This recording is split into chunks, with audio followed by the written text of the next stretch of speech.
తస్మై శ్రీ గురవే నమః. ఓం తత్సత్. ఈ దినము మీకు ఇంతకుముందు చెప్పనటువంటి విషయాన్ని ఒకదాన్ని చెప్పాలనుకున్నాము. దానికంటే ముందు చెప్పబోయేది ఏమంటే, ఇప్పుడు ఈ మధ్యన కొంతమంది మేము గురువులము అని ప్రకటించుకోవడం జరుగుతూ ఉంది భూమి మీద. అది ఈ మధ్యన టీవీలో చూశాను నేను. బ్రతికిన వాళ్ళే గురువులుగా ఉంటారు, చనిపోయిన వాళ్ళు గురువులుగా ఉండేదానికి అవకాశం లేదు. బ్రతికిన వాళ్ళే గురువుపదేశం ఇస్తారు కాబట్టి బ్రతికిన వాళ్ళే గురువులుగా ఉండాలి, చనిపోయిన వాళ్ళు గురువులుగా ఉండేదానికి అవకాశం లేదు. కాబట్టి బ్రతికిన వాళ్ళు మేము గురువులము, చనిపోయిన వాళ్ళు గురువులు కాదు అని కొంతమంది ప్రకటిస్తుంది. ఈ మధ్య ఒక తగాదా వచ్చిందనమాట. ఓ చనిపోయిన వ్యక్తిని వీళ్ళు గురువుగా పెట్టుకొని దేవులుగా పెట్టుకొని పూజ చేస్తూ ఉంటే అతను గురువుగా సంబంధం గురువు కాదు, చనిపోయినాడు, అసలు మన ఈ మతానికే సంబంధించినవాడు కాదు, అతను దేవాలయాల్లో పెట్టుకోకూడదు, హిందూ దేవాలయాల్లోనే మాట్లాడడం జరిగింది. ఆయన దేవుడు కాదు అని. ఈ చర్చ అంతా మేము చూసాం. కొంతమంది దేవుడు అని ఉంటూ కొంతమంది దేవుడు కాదు అన్నారు అనమాట. ఇవంతా చూసిన తర్వాత అంటే ఇప్పుడు సత్యం తెలియని పరిస్థితిలో మానవులు ఉన్నారు అనిపించింది. అంటే ఇటు సైడు అటు సైడు ఎవరు ఏం మాట్లాడినా ఇటు పోట్లాడేవాళ్ళు ఇంక పోట్లాడించుకునే వాళ్ళు, రెండు సైడ్లో రెండు పక్కల సత్యం తెలియనటువంటి మనుషులు ఉన్నారు కాబట్టి వీళ్ళు ఈ విధంగా పోట్లాడుకుంటున్నారు అనిపించింది. వాళ్ళు ఏం చెప్తున్నారంటే, ఇతను దేవుడేను మేము పూజిస్తాము అని కొంతమంది అంటే, ఇతడు దేవుడు కాదు, ఇతను పరాయి మతం వాడు అన్నాడు. అంటే పరాయి మతంలో ఒక దేవుడు, ఈ మతంలో ఒక దేవుడు అనేది ప్రపంచానికంతా ఒకటే దేవుడు ఉంటాడు. కానీ ఆ మతము అనే భేదం పెట్టుకొని మాట్లాడము మన పెద్ద పొరపాటు అవుతుంది. అది తర్వాత ఇతను దేవుడేను అని వీళ్ళు ప్రకటిస్తే వీళ్ళు కాదని ప్రకటించుకోవడంలో ఒక ఆశ్చర్యం ఏమిటంటే, దేవుడు ఇంతవరకు ఎవరికీ కనిపించలేదు, కనిపించేవాడు దేవుడే కాదు, ఒక వ్యక్తిగా ఉన్నటువంటి వాడు దేవుడు కాదు అని.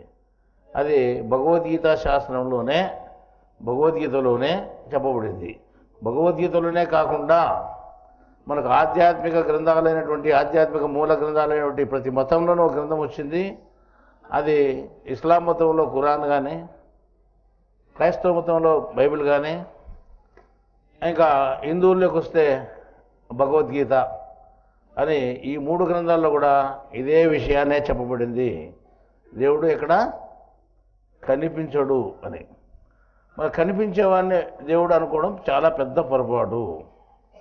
సరే, ఇప్పుడు ఇంకో మాట ఏమొచ్చిందంటే, బ్రతికినటువంటి వాళ్ళే గురువులు, చనిపోయిన వాళ్ళు గురువులు కాదు, బ్రతికినటువంటి వాడు గురువు ఉపదేశం ఇస్తాడు కాబట్టి గురువు అనాలి, చనిపోయినటువంటి వాళ్ళు ఉపదేశం ఇచ్చేందుకు అవకాశం లేదు కాబట్టి గురువు అనేది అవకాశం లేదు అంటున్నారు అన్నమాట. ఇప్పుడు ఒక శ్లోకంలో ఏం చెప్తారంటే, పెద్దలు చెప్పిన శ్లోకంలో గుకారస్య గుణాతీత రుకారో రూపవర్జితం అని చెప్పినారు. గురువు గురిని వర్ణించి చెప్పినప్పుడు, గురువు అనిత్యాన్ని చెప్పినప్పుడు గుణాలు లేనటువంటి వాడు గురువు అని మనం చెప్పుకోవడం జరుగుతూ ఉంది.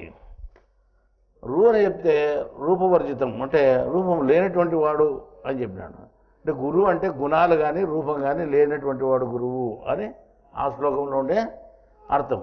లేకపోతే రూపమే లేనటువంటి వాడు గురువు అన్నప్పుడు ఇంకా బ్రతికినోడు కానీ ఇంకోటి కానీ గురువు అనేదానికి లేదు కదా.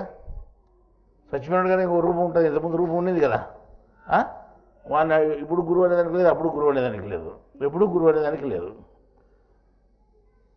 ఇప్పుడు దేవుడు అంటే దేవుడు కనిపించేవాడు కాదు, ఆయన బయటికి తెలిసేవాడు కాదు, ప్రపంచంలో ఎవరికి ఇంతవరకు తెలియబడలేదు అని చెప్పినాం. ప్రపంచం ఇంతవరకు తెలియబడలేదు అని ప్రభావ తరంగాలని ఒక గ్రంథం ఉంది. ఆ గ్రంథంలో మేము రాసిన గ్రంథము, అందులో వాక్యాలు ఉన్నాయి. ఇంతవరకు ప్రపంచంలో ఏ యోగులు కానీ, ఏ జ్ఞానులు కానీ, ఏ మహర్షులు కానీ, ఇంకా ఎవరు కానీ, ఇంకా ఎంత పెద్ద ఆధ్యాత్మికవేత్తలు కానీ దేవుణ్ణి చూడలేదు అని వాక్యం రాశాం. అది 100% సత్యము. మేము డబ్బులు సంపాదించుకునే దానికోసమో ఇంకో దానికోసం అయితే ఏదో వాళ్ళ ముఖప్రీతి కొరకో, లేకపోతే వాళ్ళకి అనుకూలంగా ఉండేదానికో, లేకపోతే తెలుసు తెలియకుండా ఏదో మనం చెప్పి చేసుకోవాలనే ఉద్దేశంతోనో మేము రాసింది. కానీ అటువంటిది ఇక్కడ ఏం లేదు. ఏదైనా కానీ డబ్బు కానీ ఇంకోటి కానీ పేరు ప్రతిష్టలు కానీ అవన్నీ కర్మని ముట్టి వస్తాయి. కానీ మనం సంపాదించుకునేది ఏమి లేదు, అది ముందు సంపాదించుకునే కర్మను బట్టి వస్తాయి అని మాకు నమ్మకం ఉంది కాబట్టి, ఇప్పుడు మనం సంపాదించుకునేది ఏమి లేదు అనే నమ్మకం ఉంది కాబట్టి మేము ఇప్పుడు ఎవరిని అంటే అందరి ప్రీతి కొరకు ఎవరి ప్రీతి కొరకు మేము మాట్లాడాల్సిన పని లేదు, కానీ ఉన్నది ఉన్నది మాట్లాడుతున్నాము. దానివల్ల లాభ నష్టాలు చేకూరుతాయనేటువంటి ఉద్దేశం మాకు లేదు. లాభ నష్టాలు అవన్నీ చేకూరేది పోయిన జన్మ కర్మను బట్టి చేకూరుతాయి, ఈ జన్మను బట్టి ఉండదు. కాబట్టి పరిశోధనలో ఏదైతే ఉందో దేవుడు సత్యాన్ని ఎక్కడైతే చెప్పినాడో ఆ సత్యాన్నే మేము చెప్తాం, కానీ ఇంకోటి చెప్పేదానికి అవకాశం లేదు. ఇక్కడ ఆ సత్యం ఏమి అంటున్నామంటే, బ్రతికినవాడు కానీ చనిపోయినవాడు కానీ రూపం ఉండేవాడు కానీ పేరుండేవాడు కానీ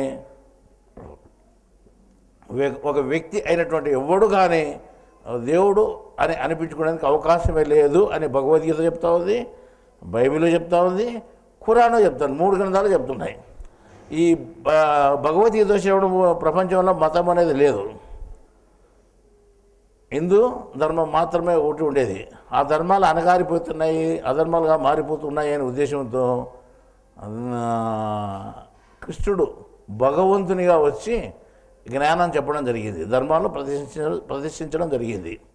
అంటే కృష్ణుడు ఎవరు అంటే, ఇప్పుడు దేవుడు అంటామా అంటే మనం వాస్తవంగా చెప్పాలంటే భగవంతుడు చెప్పాలి. దాని వెనకాల ఆలోచన చేస్తే దాని చరిత్ర తర్వాత వేరు, కానీ వాస్తవంగా కృష్ణుడు భగవంతుడు. సరే, ఇప్పుడు భగవంతుడు చెప్పినది భగవద్గీత, ఆయన చెప్పినప్పుడు మతాలు లేవు. తర్వాత మిగతా వాళ్ళు చెప్పిన తర్వాత అంటే ఈ బైబిల్ చెప్పిన తర్వాత కానీ ఖురాన్ చెప్పిన తర్వాత కానీ అప్పుడు ఉంటే మతాలు వచ్చాయి. ఆ మతాలను పేరు పెట్టుకున్నాము, కానీ ఏ మతం అని పేరు పెట్టుకున్నా కానీ అందులో మూల గ్రంథాలు ఉన్నాయి. ఆ మూల గ్రంథంలో జ్ఞానమే ఉంది, ఇంకొకటి లేదు. దాన్ని అర్థం చేసుకోవడంలో అవగాహన చేసుకోవడంలో పొరపాటు పడవచ్చు, కానీ మనము ఆ పొరపాటు పడి మనం దాన్ని వేరుగా పోల్చుకొని జ్ఞానాన్ని వేరుగా పోల్చుకోవచ్చు అనమాట. మీదంటే వేరుంది, మా అంటే వేరుంది అని అనుకోవచ్చు, కానీ ఎవరి దాంట్లోనూ వేరు లేదు. అది ఇంకొకరిది అని చెప్పుకునేందుకు అవకాశం కూడా లేదు. ఎందుకంటే మొట్టమొదటి వచ్చినది భగవద్గీత ప్రపంచంలోనికి. అంటే ధర్మాలు అధర్మాలు మారిపోకుండా దానిని ఉద్ధరించేదానికోసము దేవుడు భగవంతుని పంపి ఆ భగవంతుని ద్వారా జ్ఞానాన్ని చెప్పించినాడు, ధర్మాలు ఇవేని తెలియజేసినాడు. ఆ ధర్మాలు ఇవేని తెలియజేసిన తర్వాత అవే ధర్మాలు ఉంటాయి శాశ్వతంగా. దేవుడు తెలియజెప్పించినట్టు కదా అవి ఎప్పటికైనా ధర్మాలుగా ఉంటాయి, కానీ దాని తర్వాత ఇంకోటి వచ్చేదానికి అవకాశం లేదు. తర్వాత బైబిల్ పుట్టినా ఖురాన్ పుట్టినా అవన్నీ ఏమిటి సపోర్ట్ చేసేదానికి పుట్టినాయి? ఇక్కడ ఉండేటువంటి ధర్మాలు వాస్తవమైనటువంటివి, ముందు చెప్పినటువంటి వాస్తవమైన ధర్మాలు దాన్ని ఉద్బోధించేదానికోసము, ధృవీకరించేదానికోసము, అందరితోనూ ఒప్పించేదానికోసము ఆ గ్రంథాలు వచ్చినాయి తప్ప వేరే దాని కొరకు మతాల కొరకు రాలేదు అని అదే గ్రంథాల్లో రాయబడి ఉంది. అర్థమైందా? మళ్ళీ వీళ్ళు ఏమనుకుంటారంటే మీరు ఏదో మా గ్రంథాలను తీసివేసి చెప్తున్నారు అని అనుకోకుండా ఖురాన్ గ్రంథంలోనే ఈ విషయం రాయబడి ఉంది, తర్వాత బైబిల్ గ్రంథంలో కూడా ఈ విషయం వ్రాయబడి ఉంది. కాబట్టి దానికి ఎటువంటి అసలు అనుమానమే లేదు. అసలు ఇటువంటి వాక్యం చెప్పినప్పుడు మొట్టమొదట చెప్పినటువంటిది వాస్తవమైన ధర్మం తెలిసిపోతుంది మనకు. ఆ రకంగా ఉన్నప్పుడు ఎవరికి దేవుడు కనిపించడు, తర్వాత తెలియబడడు. తర్వాత ఇంకా గురువు అనే సమస్యకు వస్తే, గురువు అనేటువంటి వాడు కూడా దేవునితో సమానమైనటువంటి వాడు. అంటే వీళ్ళు ప్రపంచంలో ఎంతమంది మేము గురువులు అనే పేరు పెట్టుకున్నా కానీ వాస్తవంగా వాళ్ళు గురువులు కాదు. వాళ్ళని ఏమనాలి అంటే బోధకులు అనాలి, బోధించేవారు అనాలి, కానీ గురువులు అని పేరు పెట్టి పిలిచకూడదు. అంటే గురువు అంటే కనిపించినటువంటి వాడు, గుణాలు లేనటువంటి వాడు అని. మనిషికి గుణాలు ఉన్నాయి, తర్వాత కనిపిస్తున్నాడు, తర్వాత పేరుంది, ఇవన్నీ ఉన్నటువంటి వాడు ఎవరు? గురువు కాదు. బ్రతికున్నటువంటి వాడు గురువు అంటే బ్రతికున్నవాడు అసలు గురువే కాదు. ఎందుకంటే బ్రతికుంటే వాడు శరీరం ఉంటుంది, శరీరం ఉంటే ఆకారం ఉంటుంది, ఆకారం ఉంటే పేరు ఉంటుంది. ఇవన్నీ అన్నీ ఉన్నాక వాడు గురువు ఎట్లయితాడు? కానే కాదన్నమాట. ఈ రకంగా వాళ్ళ పోట్లాట చూస్తే ఇవన్నీ పూర్తి అంటే వాళ్ళకి తెలియకుండానే మాట్లాడుతున్నారు అని తెలుస్తుంది అనమాట. భగవద్గీతలో ఒక చోట నువ్వు జ్ఞానాన్ని చెప్పించుకో ఇతరుల ద్వారా చెప్పినారు. ఎక్కడ చెప్పినారు? తాను తెలిసినటువంటి వాళ్ళ దగ్గరికి పోయి చెప్పించు. తద్విద్య ప్రణిపాతేన పరిపృష్టైన సేవయ ఉపదేశించే జ్ఞానం జ్ఞాన సత్వదర్శన అనే ఒక శ్లోకం ఉంది భగవద్గీతలో, జ్ఞానయోగంలో. అంటే అక్కడ తను తెలుసుకునేటువంటి వాళ్ళ దగ్గరికి అని చెప్పినారు, కానీ గురువు దగ్గరికి ఏం చెప్పలేదు. మళ్ళా అక్కడ మనం అక్కడ గురువు దగ్గరికి అంటే పొరపాటు పడతాం మనం. అంటే గురువు పలానా వాడని ఎవడని గుర్తించడానికి వీల్లేదు కాబట్టి ఆయన కూడా భగవద్గీతలో ఆయన కూడా ఆ మాట చెప్పలేదు. గురువు దగ్గర పోయి జ్ఞానం తెలుసుకొని చెప్పలేదు. ఎందుకంటే గురువు ఎవరేంటిది ఎవరికీ తెలియదు కాబట్టి ఆ మాట చెప్పేందుకు అవకాశం లేదు కాబట్టి తద్విద్ధి అని చెప్పాడు. తన్ను తాను తెలుసుకున్నటువంటి వాళ్ళ దగ్గరికి ఏం చెప్పినాడు. ఇప్పుడు మనం ఏం చెప్తున్నామంటే తన్ను తాను తెలుసుకున్నటువంటి వాడు ఎవడో తెలియదు, కానీ తను తెలుసుకున్నట్టే మాట్లాడుతుంటారు ఎంతమంది. ఇప్పుడు నేనేం చెప్తా అంటే నేను తెలుసుకున్నట్టే మాట్లాడుతుంటాను. అప్పుడు మీరేమనుకుంటారు, ఓహో ఈయనకు బాగా తెలుసు, జ్ఞానం తెలుసు అనుకుంటారు. అంటే ఈయన ఎవరో ఈయనకే తెలుసు, ఈయన ఆత్మ ఈయనకి తెలుసు, ఆ జీవాత్మ ఎవరో తనకు తెలుసు అని అనుకోవచ్చు అనమాట. కానీ ఎంత మటుకు సత్యమో ఎవరికి అర్థం కాదు, ఎదుటి వాళ్ళకి అర్థం కాదు. అది దేవునికి తెలిసినమాట ఎవడు ఎంత మటుకు తెలుసుకున్నాడని. ఎందుకంటే ఇప్పుడు చెప్పే వాళ్ళంతా చూసి మనం మోసపోల్సిందే, కానీ వాడు నిజంగా తెలుసుకునేవాడు ఇది చాలా గొప్పోడు అని అనుకుంటే వాడు నీచాది నీచమంతులుగా తయారైపోతున్నారు, అంటే తేలుతున్నారు బయటికి. ఆ రకంగా సమాజంలో చాలా చోట్ల కనిపిస్తూ ఉంది. అందువల్ల ఏది నిజమో ఏది అసత్యమో మనకు అర్థం కాకుండా పోయింది పరిస్థితి. ఇప్పుడు ఆ లెక్కకు పోతే ఎవరు గురువో ఎవరు గురువు కాదో కూడా మనకు తెలియని స్థితి ఉంది ఇప్పుడు. కాబట్టి మన గురువు అనేవాడు ఎవడు అని ప్రశ్న చేసుకుంటే మనం ఇంతకుముందు ఒక గ్రంథంలో రాసామన్నమాట, ఎవరిని గుర్తించడానికి వీలు లేదు అని. మనం 4 శిష్యులు ఉన్నాడు గురువు ఉంటాడు, లేదు 100 మంది శిష్యులు ఉన్నాడు గురువు ఉంటాడు, లేదు 1000 మంది 2000 మంది శిష్యులు ఉన్నాడని గురువు అవుతాడు కదంటే. ఎంతమంది అన్నా శిష్యులు ఉన్నాయి కానీ వాడు గురువు కాడు. అసలు గురువుకు శిష్యులే ఉండరు, ఎందుకంటే వాడు తెలియబడాడు కదా అని. గురువుకు శిష్యులు ఉంటారా అని ప్రశ్న వేసి మనం రాసిన విషయంలో గురువుకు శిష్యులు ఉండరు, ఎందుకంటే గురువు తెలియబడడు కాబట్టి శిష్యులు ఉండడానికి అవకాశం లేదు. శిష్యులు ఉండారు అంటే ఎవరికి ఉంటారు, బోధకునికి ఉండొచ్చు కానీ గురువుకు ఉండడానికి అవకాశం లేదు, ఎందుకంటే బోధకుడు అంటే చెప్పేవాడు ఉంటాడు కదా. కానీ ఇప్పుడు గురువుకు బోధకునికి ఏం తేడా అని మీరు అడగచ్చు ప్రశ్న.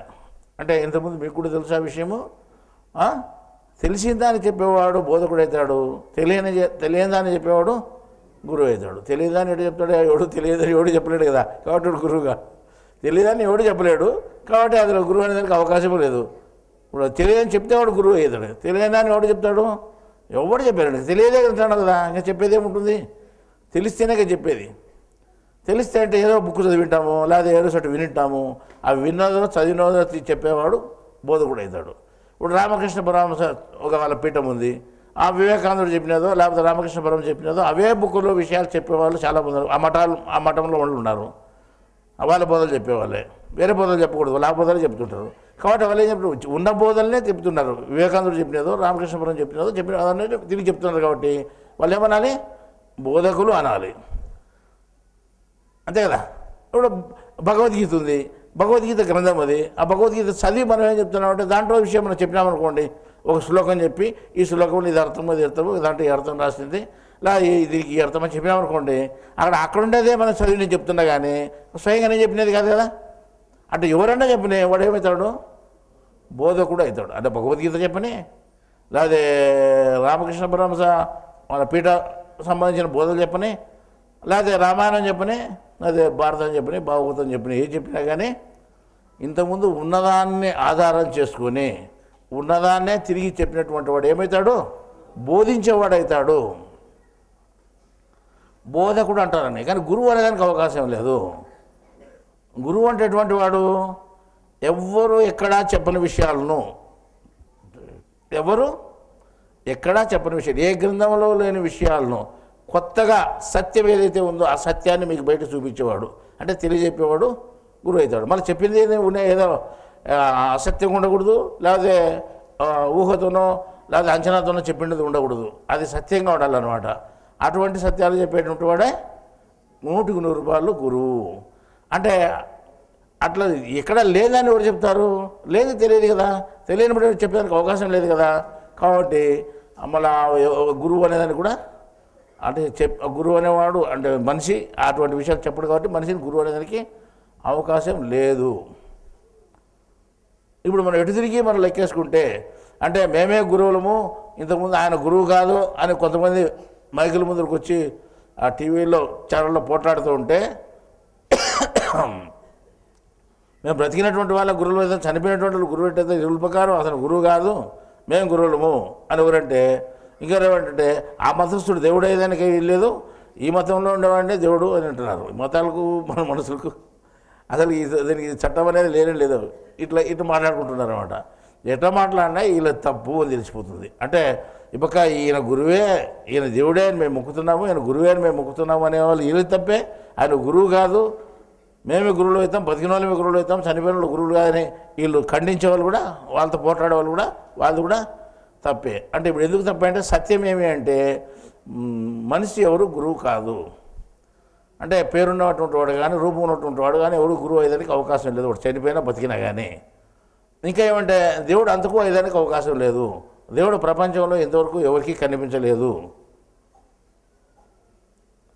ఎవరికైనా కనిపించాడా? మీరేమన్నా ఎవరో చూసినారు, ఈయన ఏదో అబద్ధం చెప్తున్నాడు అనుకోదండి. వివేకానందుడు కూడా ఆయన ఒక రోజు పోయి రామకృష్ణ పరమహంసని అడిగినాడు, ఏమని, నేను దేవుని చూడాలని ఉన్నది, ఈ దేశంలో గురువులంతా మీద నమ్మకం లేదు, వాళ్ళు చూసినారో లేదు నాకు తెలియదు, కానీ నువ్వు చూసినావా చెప్పు, నేను శిష్యునిగా చేరుతాను అన్నాడు. అందరి గురువులు అంటే ప్రశ్నిస్తూ పోయినాడు. అంటే ఈయన అడగడానికి వాళ్ళంతా మేము కాదు, మేము చూడలేదు, మేము చూసింటే చూపించేవాళ్ళము, కానీ మేము చూడలేదని చెప్పి ఒప్పుకున్నారు. కానీ రామకృష్ణ పరమహంసుడు నేను చూశాను, నీకు చూపిస్తాను అన్నాడు. తర్వాత అక్కడ ఏం చెప్పినాడు, నేను ఎట్లా చూస్తున్నానో అట్లా నువ్వు చూడగలవు అన్నాడు. అట్టయితుంది అది తప్పు. ఎందుకంటే రూపం ఉన్నటువంటి వాడు దేవుడు కాదు కదా. సరే అట్లానే చెప్పినాడు కదా, ఏదో రకంగా చూపించాడు అంటే ఆయన చనిపోయేంత వరకు ఈయన చూపలేదు. ఎవరికి? వివేకానందునికి. ఆయన చనిపోయేంత వరకు ఇప్పుడు చనిపోయినాడు. చనిపోయిన తర్వాత ఈయనకి ఏమొచ్చిందంటే, ఇతను ఏడో పిచ్చోడు, ఇడన్నీ పిచ్చి పిచ్చి మాటలు మాట్లాడాడు కాబట్టి మనం ఏదో పొరపాటు పడినామో అని ఆయన బుక్లో రాసుకున్నాడు. ఆయన జీవిత చరిత్రలో ఎవరిని, వాళ్ళ గురువుగా ఎవరినైతే నమ్మాడో అతని గురించి పిచ్చిగా మాట్లాడేవాడు, పిచ్చివాడు, అంటే అతని మాటలు నమ్మడమే పెద్ద పొరపాటు రాసుకున్నాడు. ఇది మనం చెప్పేది కాదు, ఆ గ్రంథంలో ఉండే విషయమే. ఈ రకంగా చాలామంది పొరపాటు పడిన వాళ్ళు అనుకుంటున్నారు, దేవుడు ఎవరికి కనిపించడు. కాబట్టి ఒకవేళ బోధలు చెప్పే వాళ్ళంతా ఏమవుతారు అంటే వాళ్ళు దేవుళ్ళు కాదు కానీ గురువులు అంతకు కాదు. మళ్ళీ ఏమవుతారు అంటే బోధకులు అవుతారు. మేము గురువుని నమ్ముకోవటం అంటే నువ్వు ఎందుకు నమ్ముకున్నావు? నీ ఇష్టం వచ్చినప్పుడు నమ్ముకుంటే అయిపోతాయి. చట్టము శాస్త్రము ఏదైనా ఉంటుంది కదా. నేను గురువుని అనుకున్నాను, నా మనోభావం దెబ్బతింటానంటే దెబ్బతిని అన్నీ అంచనాలు వేసుకుంటే నేను సహకారం కావాలనుకున్నాను, నువ్వు బీదోడైతే అంటున్నావు, నా మనోభావం దెబ్బతింటానంటే నువ్వు నీ మనోభావం గట్టిగా పట్టుకుంటే సహకారం అవుతావను అయ్యేదానికి అవకాశం లేదనమాట. ఏమి ఎట్లుంటే అంటే జరుగుతుంది. నీ మనోభావాల ప్రకారం ఏవి జరగవు. కాబట్టి ఆ మనోభావం మంచిదా చెడ్డదా చూసుకోండి. అంటే నీ మనోభావం మంచిదా కరెక్టా కాదని చూసుకునేదానికి ఒక శాస్త్రం ఉంది, ఒక గ్రంథం ఉంది, దేవుడు బోధించినటువంటిది ఒకటి ఉంది. దేవుడు కాదు, దేవుని చేత ప్రేరేపింపబడి బోధించినటువంటి వాడు ఒకడు ఉన్నాడు, వాడే భగవంతుడు. అర్థమైందా? దేవుడు 3 రకాల బోధ తెలియజేస్తానన్నాడు. అందులో తన దూత ద్వారా తెలియజేస్తానన్నాడు. తన దూత ద్వారా అంటే ఎవరి ద్వారా? భగవంతుని ద్వారా. భగవంతుడు తన దూత అవుతాడు. ఆ దూత ద్వారా తెలియజేసినటువంటిదే భగవద్గీత. అర్థమైందా? ఈ రకంగా భగవద్గీతలో ఉండేటువంటి సారాంశము, జ్ఞానము స్వచ్ఛమైనది. దాన్ని ఎవరు ఖండించడానికి వీలు లేదు. మళ్ళీ ఖురాన్ పుట్టింది కదా, బైబిల్ పుట్టింది కదా, మన దానికంటే వ్యతిరేకంగా ఉండాలి కదా. ఈ మతం వేరు కదా, ఈ మతం వాళ్ళు ఈ మతం ప్రకారం ఆ మతస్థులు లేరు కదా అని అంటే మీ ఇష్టం వచ్చినట్టు మీరు ప్రవర్తిస్తున్నారు. ఆ గ్రంథాల్లో చెప్పినటువంటిది ఏమి, బైబిల్లో కానీ ఖురాన్లో కానీ ఏమి, ముందు వచ్చిన గ్రంథాన్ని ధృవీకరించేదానికోసమే ఈ గ్రంథాన్ని మేము ఇస్తున్నా నీకు అని అక్కడ చెప్పబడింది. అర్థమైందా? ముందు వచ్చిన గ్రంథాన్ని ధృవీకరించేదానికోసం, ఇది వాస్తవమైన సత్యం అని మీకు దృఢంగా చెప్పేదానికోసమే ఈ ఖురాన్ కానీ బైబిల్ కానీ సృష్టించబడింది. కానీ మతాల కోసమే కాదు. నీకు ఆ జ్ఞానం తెలియక, అందులో ఉండే వివరం తెలియక నువ్వు మతాన్ని సృష్టించుకొని నా మతం వేరు అంటున్నావు. కానీ ప్రజలకందరికీ, మనుషులకందరికీ దేవుడు ఒక్కటే, జ్ఞానం కూడా ఒకటే. దేవుడు ఒకటైనప్పుడు జ్ఞానం ఒకటే అవుతుంది కదా. దేవుడు వేరే లేకుంటే ఈ దేవుని జ్ఞానం వేరు, ఆ దేవుని జ్ఞానం వేరు అనొచ్చు మనం. దేవుడు ఒకటైనప్పుడు ప్రపంచానికంతా ఒకటే దేవుడు, ప్రపంచానికంతా ఒకటే జ్ఞానం. కాబట్టి ఏదైతే దేవుని చేత చెప్పబడిందో భగవంతుని చేత, దాన్ని అదే వాస్తవమైన జ్ఞానం అంటాం మనము. ఆ వాస్తవమైన జ్ఞానమే మనం ఇప్పుడు తెలుసుకోవాల్సింది. ఆ వాస్తవమైన జ్ఞానం ప్రకారము మనం తెలుసుకుంటూ పోతే మనకు అసలైన సత్యం తెలుస్తుంది, అసలైన జ్ఞానం తెలుస్తుంది. దాని ద్వారా మనము ఈ జన్మను లేకుండా చేసుకొని అప్పుడు దేవుని చూసే అవకాశం ఏర్పడుతుంది. ఎప్పుడు చూస్తావు దేవుని? నేను మనిషిగా ఉన్నాడు ఎవడు చూడలేదాలే. శరీరం వదిలిపెట్టిన తర్వాత కర్మలు ఏవీ లేకుండా పోతే ఇంకో జన్మకు పోకుండా నువ్వు నిలిచిపోతే ఇంకో జన్మ ఎత్తాల్సి పని లేదు. అప్పుడు కర్మ ఉంటేనే ఎత్తాలి ఆ జన్మ. కాబట్టి జన్మకు పూర్వపడి నువ్వు ఏమవుతావంటే నువ్వు పోయి డైరెక్ట్గా దేవుళ్ళకి ఐక్యమవుతావు. అప్పుడు దేవుడు ఎవరో నీకు తెలుస్తుంది. ఎప్పుడు? నువ్వు చనిపోయిన తర్వాత. బతికినప్పుడు ఎవడు చూసేదానికి అవకాశం లేదు. ఎందుకంటే శరీరం వదిలిన తర్వాత ఎవడు తెలుసుకునేందుకు అవకాశం ఉంది. శరీరం వదిలిన తర్వాత కూడా ఎప్పుడు అంటే అందరూ శరీరం వదిలిన వాళ్ళంతా దేవుని చూస్తున్నారా అని ప్రశ్న చేసుకుంటే వదిలిన వాళ్ళంతా దేవుని చూసేందుకు అవకాశం లేదు. ఎందుకు? వాడు మళ్ళా జన్మకు పోవాలా. ఈడ చనిపోయిన వెంటనే తక్షణమే వెంకటేశ్వర సాట పుట్టేవాడు ఏడుస్తుండాల్సిందే. మరి దేవుని చూసేది ఎప్పుడు మధ్యలోగా ఈడు చచ్చిపోతాడు పుట్టాలా. కాబట్టి అవకాశమే లేదు. ఎప్పుడు అవకాశం ఉంటుందంటే ఇంకోసారి పుట్టుకోకుండా పోతే అప్పుడు వాడు దేవుని చూసేదానికి అవకాశం ఉంది. అప్పుడు దేవుని చూడొచ్చు. అంతవరకు ప్రపంచంలో ఎవ్వరు కూడా దేవుని చూసేదానికి అవకాశం లేనే లేదు. అందువల్ల మనం ఇక్కడ ఏం చెప్తున్నామంటే దేవుని జ్ఞానాన్ని తెలుసుకోవాలి అంటే అందరినీ గురువులను నమ్మొద్దు. అది నమ్మితే పెద్ద పొరపాటు అవుతుంది నీకు. అదే రాంగ్ స్టెప్ అవుతుంది నీకు. కానీ ఏమని నమ్మాలి? బోధకుడు అని నమ్ము. నువ్వు ఇది నాకు బోధకుడు అని నమ్ము. ఆవిడ బోధకుడు అన్నప్పుడు ఆ జ్ఞానం ఏదో నువ్వు తెలుసుకో. ఆ బోధకుడు ఏదైనా చెప్పని జ్ఞానం దాన్ని తెలుసుకో. అందులో ఉండే సత్యాన్ని నువ్వు గ్రహించు.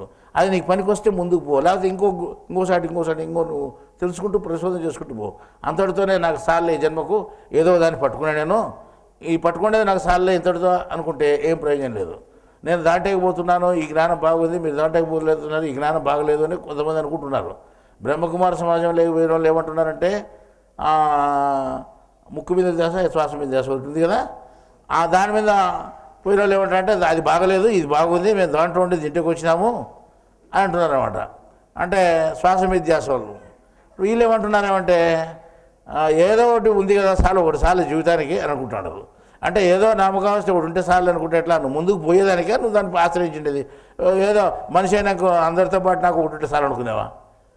నువ్వు జ్ఞానం తెలుసుకునేదాని కోసమా, తృప్తి కోసమా? అంటే అందరితో పాటు ఒకటి ఉన్నా అనిపించుకుంటే చాలని. అందరితో పాటు ఒకటి ఉన్నా ఏదో భార్య చేసుకునుకుంటే సరిపోదా? అలా మంచి భార్య కావాలంటావు అనరా? వాళ్ళ భార్య బాగా అన్నం చేసి పెడుతుంది, నా భార్య ఉప్పు కారం సరిగా వేయలేదు అంటావు. అంటే ఏమని అర్థం? మంచి భార్య కావాలని కోరుకున్నప్పుడు నువ్వు మంచి జ్ఞానం కావాలని ఎందుకు కోరుకోకూడదు? నా భార్య తిక్కది అంటాడు, నా భార్య చాలా తెలివి తక్కువది అంటారు, నా భార్య అమాయకురాలు అంటారు, నా భార్య చాలా ఏం ప్రయోజనం లేదు అంటారు. అంటే ఎవరైనా కానీ ఇట్లా చెప్పుకుంటూ పోతున్నారు కదా. అంటే ఇంక అంటే మంచి భార్య కావాలని ఈ ఉద్దేశం. అంటే నాకు మంచి భార్య లేదని అసంతృప్తి. మళ్ళీ మంచి భార్య లేదని అసంతృప్తి ఉన్నప్పుడు మంచి జ్ఞానం లేదని ఎందుకు అసంతృప్తి రాకూడదు నీకు? ఒకసారి లేప ఈ జన్మకి ఇస్తాను, ఏదో ఒక దాంట్లో ఉన్నాను, ఇది సరిపోతుంది అనుకుంటే అట్టయితే అది. ఈరోజు టీవీలో చూసాం మేము, ఏమని ఒక ఆమె బాగుంది, బాగా అందంగా ఉంది, వీళ్ళు కూడా చూసారు, ఇద్దరు ముగ్గురు అంటే నాతో పాటు వాళ్ళు. బాగా అందంగా ఉంది, తెల్లగా ఉంది, పెళ్లి కూతురు బాగుంది అన్ని రకాలుగా. ఆయన ఒక కుక్కను తీసుకొచ్చి పెళ్లి చేసినారు. బాగా కుక్కను కారులో తీసుకొచ్చినారు, దించినారు, పూలేరు, పూలమాలు వేసినారు, దానికి నామం పెట్టినారు, అన్నీ చేసినారు, పక్కన కూర్చోబెట్టినారు, పెళ్లి చేసినారు. కుక్కను ఏమంటే అది ఎందుకు చేసినారేమో వాళ్ళకే తెలుసు. ఇంకొక ఆయన పక్క ఏం చేసినారంటే ఒక ఆడ కుక్కను తీసుకొచ్చి పెళ్లి చేసినారు. బాగా నవ్వి పెడతారు, ఇంతకంటే మురుకులు లేరని చెట్టుందో. ఈ రకంగా మళ్ళీ వాళ్ళ కుక్కలతో సరిపెట్టుకుంటారా అంటే సరిపెట్టుకోరు. ఏదో ఒకటి పెళ్ళి లేదు నాకని మళ్ళీ మామూలు పెళ్లి చేసుకుంటారంట. అంటే మళ్ళీ మామూలు పెళ్లి చేసుకుంటారు. ఎందుకు మా కుక్కలకి ఏం చేస్తారంటే అదేందో కొట్టు ఉందంట, ఆ కొట్టు పోయేదానికి ముందు ఇది చేస్తే ఒకవేళ చచ్చిపోతే కుక్క చచ్చిపోతుంది, అప్పుడు మళ్ళీ ఇంకో పెళ్ళాం నాకు బాగుంటుంది అని పెళ్లి చేసుకుంటే ఆ భార్య బాగుంటుందంట, ఆ కొట్టు అంతా ఈ కుక్కకు పోతుందంట చెట్టుందో. ఈ రకంగా వాళ్ళు తంతు పెట్టి చేస్తున్నారు. ఇది ఏమిటిదో ఏం కదో వాళ్ళు ఎవరు చెప్పినట్టే ఆ మళ్ళీ మాట అంతా వినుకుంటూ పోతున్నారు ప్రజలు. ఇది ఏమిటిది అంత బొమ్మలాట అనుకోలేదన్నమాట. మనకు నగొస్తుంది వాళ్ళు చూస్తా అంటే. ఈరోజు చూసాం, ఇంతకుముందే 2 గంటల కిందట అది. మళ్ళా అట్లా ఇట్లా దీంతో ఎందుకు తృప్తి పడలేదు మనము అంటే మనం మంచిది కావాలనే కోరుకుంటుంటాము. ఆ మంచిది కావాలని ఏదైనా చెడు ఉంటే ఈ చెడు దీంట్లోనే పోనని అట్లా చేసుకున్నారు వాళ్ళు. మళ్ళీ ఇప్పుడు జ్ఞానాన్ని అట్లా ఎందుకు కోరుకోకూడదు మీరు? కానీ మీరు కోరుకోవచ్చు కదా మంచి కావాలని, మంచి జ్ఞానం కావాలని. మంచి జ్ఞానం కావాలనుకున్నప్పుడు దీంతో నాకు సార్లు, ఇది ఒకటి ఉంటే సార్లే, ఏదో గురువు దొరికినట్టు సార్లే అనుకుంటే ఎట్లా?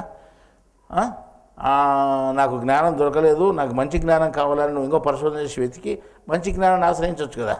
కానీ అట్లా లేదు, ఇట్లా మాట్లాడుతున్నామంట. అంటే నాకు ఇది చాలు అని. ఎందుకంటే దీంట్లో నన్ను పెద్దగా పెట్టుకునే వాళ్ళు ఈ పెద్దరికం పోతుంది నాకు ఏరే సైడ్కి పోతే. ఒక గురువు దగ్గరికి వాసనలోకి పోతే ఆ గురువు పెద్దగా పెట్టుకున్నాడు, బాగా పెద్దరికం అంతా ఈయనకి ఇచ్చారనమాట.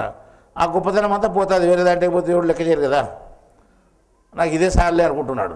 ఇది ప్రపంచంలో గొప్పతనం కోసం జ్ఞానం తెలుసుకుంటున్నావా, నిన్ను నువ్వు ఉద్ధరించుకు దానికోసం జ్ఞానం తెలుసుకుంటున్నావా అని ప్రశ్న వేసుకుంటే వీళ్ళు తను ఉద్ధరించుకునే దానికి అవసరం ఏదో ప్రపంచంలో శుభకారానికో లేదా గొప్పతనానికో ఓ పేరుండేదానికో నాకు ఉండాలి, నాకు గురువు ఉన్నాడు అనిపించుకునేదానికో వీళ్ళు గురువు ఒక బోధన స్వీకరిస్తున్నారు, అదే బోధన ఉంటున్నారు, పక్కదాన్ని పోవడం లేదు అనమాట. ఒక ఆయన అన్నట్ట, నీ మొగుడు ఉన్నాడమ్మా అని అంటే ఏం చేస్తామ్మా గాజులు కట్ట ఉన్నాడనట. అంటే గాజులు కట్టబట్టి ఏమి అంటే వాడు పోతే గాజులు పోతాయని అంటే పెట్టుకున్నానట. చెట్టుందా గాజులు కట్టంగా పెట్టుకున్నానట. అంటే గాజులు కట్టంగా వాడు పోయినాడు అనుకో, లేదా చంపేసేదాన్ని ఇవాళకు అని, వాడు పోతే మళ్ళీ గాజులు పోతాయి కదా నాకు అనే ఉద్దేశంతో చంపకుండా అట్టే పెట్టుకున్నాను చెప్తుంది. ఏమ్మా అర్థమైందా లేదు మీకు? గాజులు కట్టంగా పెట్టుకున్నానంటే అర్థమైందా? మీకు పూర్తి అర్థం కాలే.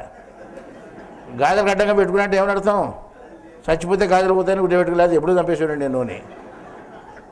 ఆ రకంగానే మనం ఎట్టున్నామంటే నీ గురువు ఉన్నాడంటే ఉన్నాడని లెక్క పెట్టుకోకూడదు నువ్వు. అట్లా లేకుండా నిజమైన జ్ఞానం తెలుసుకునే రకంగా నువ్వు ఆశ్రయించు.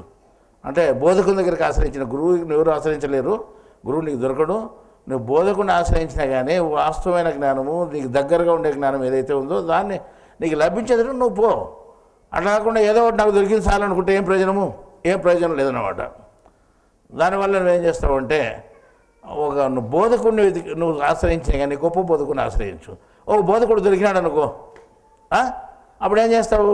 ఈ బోధకుడు నాకు సరిగ్గా చెప్పలేదు, నేను వేసే ప్రశ్న ఇక్కడ జవాబు చెప్పినప్పుడు వాడకట్టు బోధకుడు అవుతాడు. నీకు చెప్తే ఏదో ఒకటి చెప్తే కదా వాడు బోధకుడు ఏది. నేను ఎక్కడ తలకాయ పెట్టి పండుకోవాలా అని అడిగినాడట. ఒక శిష్యుడు పోయి ఒక బోధకుని దగ్గరికి, అంటే గురువు దగ్గరికి బోధకుని దగ్గరికి అనుకోండి, పోయి అడిగినాట, తల ఎక్కడ పెట్టి పండుకుంటే బాగుంటుంది స్వామి రాత్రిపూట అనట. ఆకాశం పక్క పడుకోమని అంటాడు.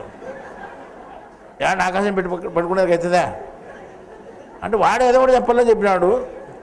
అంటే సరేలేండి, రాను మనం మళ్ళీ వచ్చి అడిగితే నువ్వు ఆకాశం పక్క అంటే సత్తా నిలబడుకుని పండుకోవాల్సింది, నిలబడుకొని ఒకటి పండుకుంటాడు. అసలు కింద పడుకొని ఏదో పక్క పండుకోవాలి కదా అంటే నిజమేను. మళ్ళీ ఎప్పటి చెప్పినాడు మళ్ళీ అంటే మళ్ళీ ఇంకో గురు అంటే చాలా ఎవడో ఒకడు గురువు ఉంటే సార్లు అది పట్టుకున్నట్ట. అంటే వాడు ఆకాశం పక్క పండుకోమని పని చెప్పినాడు, గురువు ఉంటే సార్లు అనుకున్నాడు. అంటే పేరుకుంటే సార్లేనే. అది అసత్యము, అది వాస్తవం కాదు, సత్యం కాదు, అది జవాబు కాదు తెలిసినా కానీ సార్లు మళ్ళీ ఆడాడు తిరుగుతుంటావు. ఎవడో ఒకడు సరిగినాడు నాకు గురువు ఉన్నాడు అనుకుంటే సార్లు అనుకుంటే అంటే నువ్వు దాన్ని సత్యం తెలుసుకోవాలనే గురువుని పెట్టుకుంటున్నావా, లేకపోతే యాక్టింగ్ ఉంటే సార్లు శుభకాండ పెట్టుకుంటున్నాను? వీడు శుభకాండ పెట్టుకున్నట్టే. ఆ రకంగా మనం ఒక ప్రశ్న వేస్తే దానికి సరైన సమాధానం నీకు దొరికితే నీకు తృప్తి అయితే నువ్వు అప్పుడు అని ఆశ్రయించలే, అది ఇంకో దగ్గర పో, నువ్వు జవాబు ఎక్కడ దొరికితే అక్కడ పో, పర్వాలేదు. అట్లా లేకుండా నువ్వు తృప్తి లేని చోట ఉంటే నీ జ్ఞానం ఎట్లా తెలుస్తుంది, నీ ప్రశ్నకు జవాబు ఎట్లా తెలుస్తుంది? తెలియదు అనమాట. జ్ఞానం అంటే ఏమి?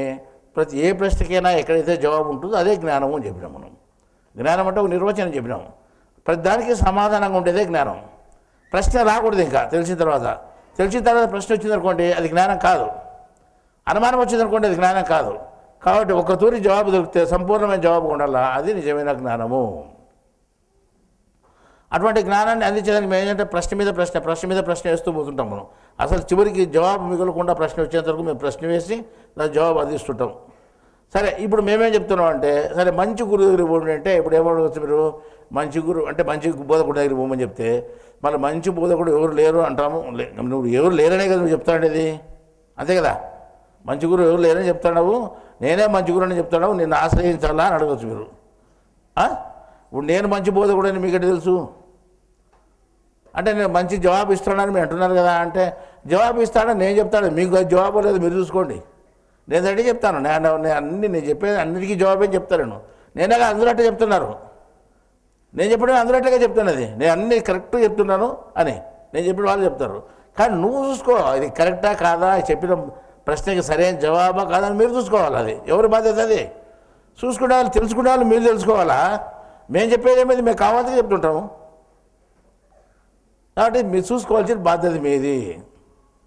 సరే, ఇప్పుడు మనం ఈ ప్రశ్న వచ్చింది కాబట్టి ఇప్పుడు మీరు బోధకుడా గురువా అని మీరు ప్రశ్న వేసాను అనుకోండి, నేను జవాబు చెప్పాలి దానికి. ఇప్పుడు ఇదే ప్రశ్న అనుకుందాంలే. నన్ను ఆశ్రయించే చిన్నలు ఉంటారు కదా, నువ్వు బోధకుడనో గురువునో, సరే మిమ్మల్ని మేము మీ దగ్గరికి ఆశ్రయించి మీ జ్ఞానాన్ని మేము నమ్ముకున్నాము, ఏరే జ్ఞానం నమ్ముకోలేదు, మిమ్మల్ని మేము గొప్పగా పెట్టుకున్నామంటే మేము ఇప్పుడు ప్రశ్న వేస్తున్నాము. ఏమని ప్రశ్న? నువ్వు బోధకునివా గురువువా అని. నేనేం చెప్పిన, కనపచ్చేవాడు గురువు కాదు అని చెప్తున్నా. ఇంతవరకు కనపచ్చేవాడు గురువు కాదనే కదా, నేట గురువుని అవుతాను, నేను కనిపిస్తాను కదా మీకు. కాబట్టి ఈ ప్రశ్న మీరు వేసినా కానీ జవాబు సంపూర్ణంగా ఉంటుంది, నేను గురువుని కాదని చెప్పుకుంటుంది. మళ్ళీ ఎవరైతారు? బోధకుడు. ఇప్పుడు బోధకుడులో మంచి బోధకుడా లేకపోతే ఉదరాపదర బోధకుడా నువ్వు అని అడగచ్చు. ఇప్పుడు ఇదే ప్రశ్నే, దానికి కూడా నేను జవాబు చెప్పాల్సి పని వస్తుంది. అంటే అందరూ మంచి బోధకులే చెప్తారు, తక్కువ బోధకుడు ఏమైనా చెప్తారా? నేను మంచి బోధకుడిని అని చెప్తాను. నువ్వేం తింటావు? ఇదేమో నీకు బుద్ధి ఉండాలి కదా నీకు, నువ్వు ఆలోచన చేయాలి కదా, నీకు బుద్ధి ఉంది కదా, నువ్వు ఆలోచన చేయి మంచి బోధకుడా కాదా అని. నువ్వు ఆలోచన చేయాలి కదా, నీ పని అది. నేను మంచి బోధకుడినే చెప్పుకుంటాను అంటే ఇప్పుడు ఆలోచన చేసినారు మీరు. ఏం ఆలోచన చేసినారు? ఇంతకుముందు నువ్వు చెప్పినావు ఏమని, గురువు అంటే ఎట్లుంటాడు, బోధకుంటే ఎట్టాడు అని. బోధకుడు అంటే ఉన్నదాన్ని చెప్పిన దాన్నే చూసిందన్నో రాసిందన్నో చెప్తాడు అని బోధకుడు. గురువు అంటే ఏమవుతాడు? ఎక్కడ లేని దాన్ని, ఎక్కడ రాయని దాన్ని, ఏ గ్రంథంలో లేని దాన్ని, ఎవరు చెప్పని దాన్ని చెప్తాడు. మీరు ఒక సూత్రం చెప్పినారు. ఇప్పుడు మేము ప్రశ్న వేస్తాం, దానికి సరైన సమాధానం చెప్తామని మీరు ప్రశ్న చేయొచ్చు. ఏమని? ఇప్పుడు కాలకర్మ చక్రాలు ఉన్నాయి, ఏ గ్రంథంలో లేదు కదా, భగవద్గీతలో లేదు, బైబిల్లో లేదు, ఖురాన్లో లేదు, ఎక్కడా లేదు కదా. మళ్ళీ మీరు దాన్ని పరిశోధన చేసి మీరు చెప్పినారు కదా, కొత్త విషయమే కదా అది. నిర్మణ సిద్ధాంతాన్ని గురించి కొత్త విషయం చెప్పినారు, మండల రహస్యాన్ని గురించి కొత్త విషయం చెప్పినారు, పునర్జన్మ రహస్యాన్ని గురించి కొత్త విషయం చెప్పినారు, ఇంకో దాని గురించి కొత్త విషయం, మేఘాల గురించి కొత్త విషయం చెప్పినారు, ఈ భూతాల గురించి కొత్త విషయం చెప్పినారు, దయాల గురించి కొత్త విషయం చెప్పినారు. ఇవన్నీ లేని విషయాలేమో ఇన్ని విషయాలు మీకు కొత్తగా చెప్పి వాస్తవంగా నిరూపించినప్పుడు మిమ్మల్ని కొత్త విషయాలు చెప్పే గురువు అనుకోవాలా, బోధకుడు అనుకోవాలా? ఇప్పుడు బోధకుడు అనుకోవడానికి అవకాశం లేదు కదా, ఇప్పుడు గురువు అనుకోవడానికి అవకాశం ఉంది కదా అని మీరు అడగచ్చు. నేను మొట్టమొదటినే చెప్పిన, కనిపించేవాడు గురువు కాదు అని. కనిపించేవాడు గురువు కాదులే, మీరేం చెప్పినారు? ఎక్కడ లేని విషయాలు చెప్పాడు గురువు అన్నారు కదా. ఇప్పుడు దీన్ని ఏమంటారు అని అంటారు. లేని విషయాలను మీకే తెలుసు, మీరు చదివినట్టు, మీరు చూడనట్టు, మీరు విన్నట్టు నేను ఎన్నోసారి ఏం చెప్తా అంటాను.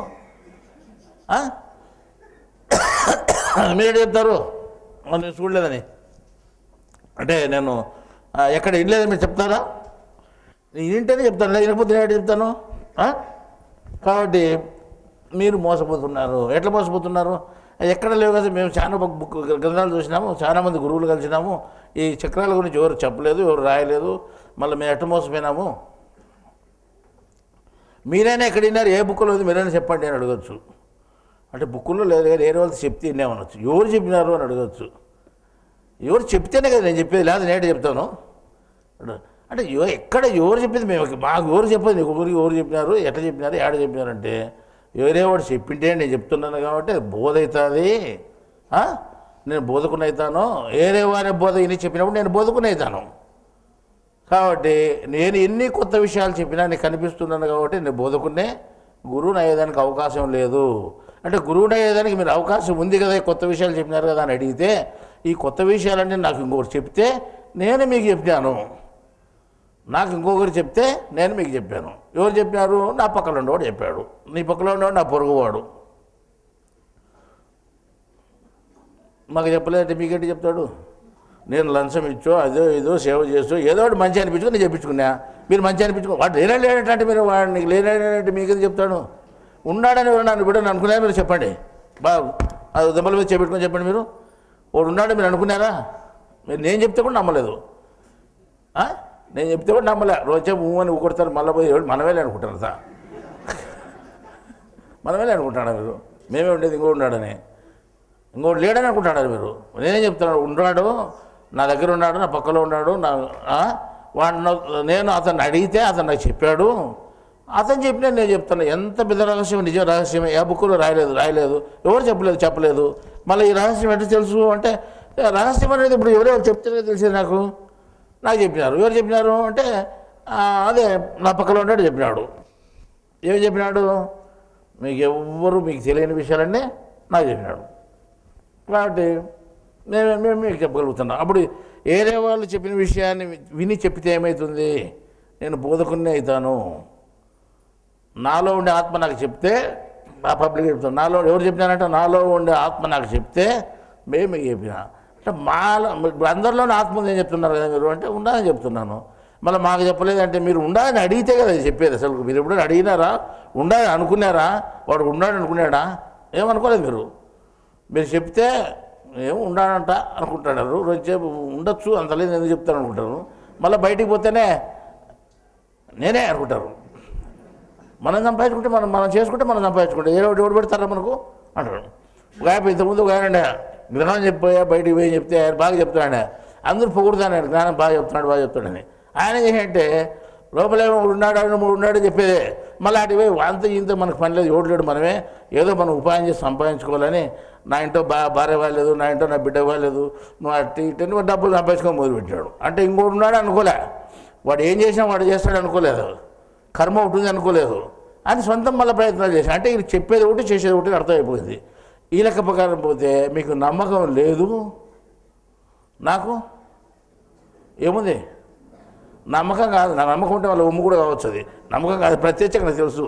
ఏది ఎవరు ఆ రెండోవాడు ఎవడైతే పక్కలో ఉన్నాడో వాడు నాకు తెలుసు కాబట్టి, వాడు నా స్నేహితుడే కాబట్టి, వాడు నా పక్కలో ఉన్నాడు కాబట్టి ఏ ప్రశ్నకైనా జవాబు చెప్తాడు. ఎంత పెద్ద రహస్యానికైనా ఆయన జవాబు చెప్తాడు. అంత పెద్ద రహస్యానికి జవాబు చెప్పకపోతే తైతకార రహస్యం రహస్యానికి అవుతుందా? కాదు. అర్థమైందా?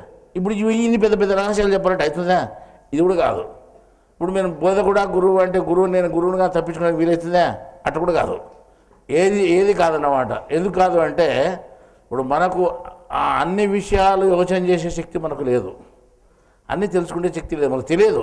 ఒకవేళ సొంతం తెలుసుకునే శక్తి ఎక్కడ ఉందా అంటే నీకు లేదు అనే దానికి చాలా నిరూపణలు ఉన్నాయి.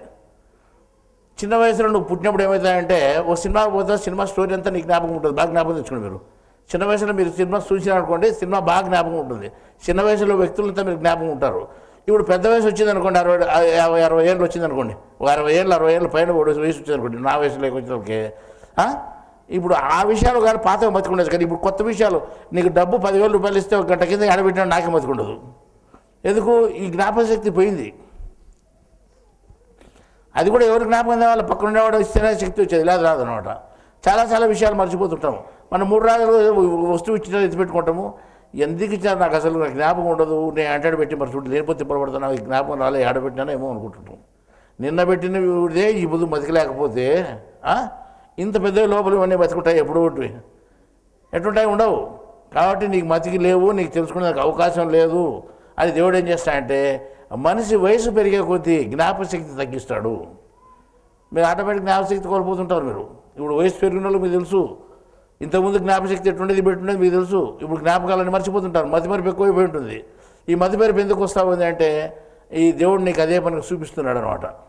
ఏమని నేను ఇస్తేనే ఈ జ్ఞాపకశక్తి నీకు ఉండేది అని. కాబట్టి ఇప్పుడు నువ్వు లేదు అంటే నువ్వెందుకు నాకు ఎట్లా ఇది బాగా మతి పెట్టుకుంటే ఎందుకు మతికి లేదంటే అప్పుడు పెట్టుకున్నావు నువ్వు కాదు, ఇప్పుడు పెట్టుకున్నావు కూడా నువ్వు కాదు. అప్పుడు జ్ఞాపకానికి నువ్వు సంబంధం లేదు, ఇప్పుడు జ్ఞాపకానికి నువ్వు సంబంధం లేదు. ఆపద జ్ఞాపకానికి ఆయన ఎక్కువ బెరిబెరి అందిస్తున్నాడు కాబట్టి నేనే పెట్టుకుంటాడు జ్ఞాపకం, నాకే బాగా జ్ఞాపకం ఉండేది అనుకుంటున్నాము. ఈ పొద్దు బెరెండ తీసేస్తున్నాడు కాబట్టి ఇప్పుడు జ్ఞాపకం లేకుండా పోతుంది అని నువ్వు అనుకుంటున్నావు. కానీ ఆ రోజుకు ఈ రోజుకు అన్నిటికీ నువ్వు కర్త కానే కాదు, లోపల వాడే కర్త నీకు. అర్థమైందా? ఇంకో విషయాన్ని లెక్కేస్తే ఇంకో విషయాన్ని మనం ప్రత్యక్షంగా అంటే నీకు చెప్పబోయేది కొత్త విషయం ఇది. అంటే ఇంతకుముందు ప్రస్తావన రాలేదు, ఇంతకుముందు ఇప్పుడు చెప్పిన విషయాలు ప్రస్తావనకు వచ్చి ఉండొచ్చు, ఇప్పుడు దాన్నే నీకు మనం రిపీట్ చేసి చెప్పిండొచ్చు, కొంత జ్ఞాపకం ఉండొచ్చు. కానీ ఇప్పుడు చెప్పే విషయం ఏమంటే ఇప్పుడు పుట్టినప్పుడు తల నిండా వెంట్రుకలతో పుడతాడు మనిషి, పుడతాడు కదా. తర్వాత కొంత వయసు వచ్చిన తర్వాత ఒక 40 ఏళ్ళు 45 ఏళ్ళు వచ్చిన తర్వాత చిన్న పట్టణెత్తి వస్తుంది ఇక్కడ. అంటే ఎంటుకలు రాలిపోని మొదలు పెడతాయి. అంటే మొదట పుట్టినటువంటి ఎంటుకలు ఉండవు, అదే చిన్నగా రాలిపోతాయి. మళ్ళీ కొంతకాలం ఊరు పట్టణిది అయిపోతుంది. కొంతమందికి వెనకలు మాత్రం ఉంటాయి, ముందరంతా పోతుంది. కొంతమంది పలసాగా అయిపోతుంది. ఇప్పుడు నాకు చూడండి, ఆ మామూలుగా రాజయోగం ఫోటోలు ఎన్నింటికి ఉన్నాయో చిక్కగా ఉన్నాయి అన్నమాట. కానీ ఇప్పుడు చూచాడే అని ఎవరుకుంటే ఎంచుకోవచ్చు అన్నీ ఒకటి అట్లున్నాయి. అంటే అప్పటికి ఇప్పటికి ఏం తేడా అంటే, అప్పుడు బాగా దండిగా వెంట్రుకలు ఉండేవి, ఇప్పుడు లేవు. కారణం ఏమి అంటే తలలో జ్ఞాపశక్తి అప్పుడు ఎక్కువ ఉండేది, ఇప్పుడు లేదు నీకు అని ప్రత్యక్షంగా చూపిస్తాడు దేవుడు. ఏమని తలలో అబద్ధ జ్ఞాపశక్తి నీకు ఎక్కువ ఉండేది వాస్తవమే ఆ రోజు, కానీ ఈరోజు లేదు. ఇది కూడా వాస్తవమే. అది ప్రత్యక్షంగా నీకు చూపిస్తున్న తలలో ఉన్నాయి. అంటే జ్ఞాపశక్తికి అంతా తలే నిలయము, నీకు అక్కడి నుంచి కదా జ్ఞాపకాలు వచ్చేది. నీకు గుర్తుగా తలలో వెంట్రుకలు పెట్టాను, ఈ వెంట్రుకలు సగం మూసిపోయినాయి, సగం ముక్కలు బాగా మూసిపోయినాయి నీకు. అవి అట్లే నీ జ్ఞాపశక్తి కూడా పోయింది, నీ యోచనా శక్తి పోయింది, నీకు మనసుకు బలమే తగ్గిపోయింది చెప్తున్నాడు. అన్నీ మనం తెలుసుకునే దానికోసమే మన తలలో వెంట్రుకలన్నీ ఊడిపోతున్నాయి. మనం ఊడిపోతుంటే ఈ ఊడిపోతున్నాయి అనుకో, ఏదో ఉడుకు ఎక్కువైందో, తేమ ఎక్కువైందో, ఇంకోటి ఎక్కువైందో, లేదా ఆ రోగము ఈ రోగము అని మనం ఏం చేస్తామంటే మందులు పూసుకోవడానికి మొదలు పెడతాం. ఎన్ని పూసుకునే కానీ ఇంకా ఎవరైనా పోతాయి. ఎవరైనా వస్తాయంటే అట్లా రావు.